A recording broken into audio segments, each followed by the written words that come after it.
საარჩევნო სიებთან დაკავშირებით განცხადება გაკეთდა დღეს ნაციონალური მოძრაობის ოფისში. პარტიის წარმომადგენელმა ბათუმის საოლქო საარჩევნო კომისიაში განცხადა, რომ მომზადებული აქვთ იმ ადამიანთა სია, რომლებიც ერთიან საარჩევნო სიებში რეგისტრირებული არიან, თუმცა რეალურად ადგილზე არ იმყოფებიან და განმეორებით ტურში მონაწილეობას ვერ მიიღებენ.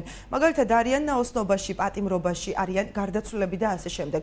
ვირტად ქამადაძე აღნიშნავს, რომ ასობით 1000 ამორჩევლისგან შემდგარი სია ბათუმის 79 ოლქს და მასში შემავალ უბნებს უკვე დაეგზავნა და ითხოვს, რომ არჩევნების დღეს ამ სიებით იხელმძღვანელონ. ქამადაძე განმარტავს, რომ თუკი საარჩევნო დღის დასრულების შემდეგ ასეთ სიაში მყოფი ადამიანების გრაფა ხელმოწერილი აღმოჩნდება, ეს საგანგებო მოკვლევის დაწყების საფუძველი გახდება. მირდად ქამადაძე ერწმუნება, რომ სიები უტყუარია იმდენად, რამდენადაც იგი კარდაკარ გადამოწმდა.